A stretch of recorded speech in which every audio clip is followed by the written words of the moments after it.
এই মুহূর্তে সোহরাওয়ার্দী মেডিকেলে আছেন সহকর্মী ফজলে আদিত্য, আরো খবর জানাতে যুক্ত হচ্ছেন তিনি আমাদের সাথে।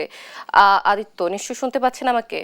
ওসমান হাদির ময়নাতদন্তে কত সময় লাগতে পারে এবং পরে মরদেহ কোথায় নেওয়া হবে আমাদেরকে জানাবেন।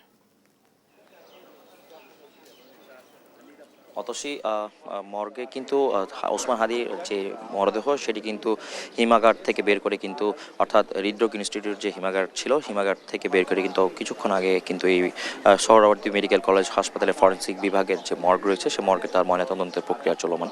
এবং আমরা যতটুকু জানি এখন পর্যন্ত যে তার যে জানাজা অনুষ্ঠিত হবে, জাতীয় জাতীয় পার্লামেন্টের যে দক্ষিণ প্লাজা রয়েছে, সংসদ ভবনের দক্ষিণ প্লাজায় কিন্তু তার জানাজা অনুষ্ঠিত হওয়ার কথা রয়েছে। এবং আপনারা দেখতে পাচ্ছেন যে তার এখানে কিন্তু বেশ কিছু মানুষজন এসেছে, অর্থাৎ তার ভক্তগণের পাশাপাশি এখানে কিন্তু বিশেষ করে আইনশৃঙ্খলা বাহিনী খুব তৎপর রয়েছে এবং সেনাবাহিনী, বিজিবি সব কিছু মিলে কিন্তু তাদের এখানে নিরাপত্তা কিন্তু দেওয়া হয়েছে। অর্থাৎ কড়া নিরাপত্তার মধ্যে দিয়ে কিন্তু তাকে সোহরাওয়ার্দী কলেজ থেকে কিন্তু বের করা হয়েছে। দুঃখিত, হৃদরোগ ইনস্টিটিউট থেকে বের করে কিন্তু সোহরাওয়ার্দী মেডিকেল কলেজের যে ফরেন্সিক ডিপার্টমেন্ট রয়েছে সেখানে কিন্তু আনা হয়েছে।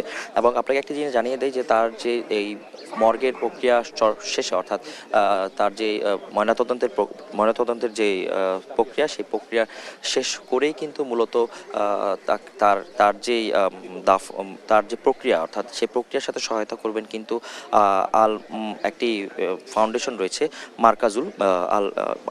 Markazul Islamic foundation. সেই ফাউন্ডেশনের তারা কিন্তু এখানে তারা কিন্তু এর সাথে মূলত যুক্ত থাকবেন, অর্থাৎ তার যে দাফন কাফনের যে ব্যবস্থা করা সবকিছু সে প্রক্রিয়ার সাথে কিন্তু যুক্ত থাকবেন।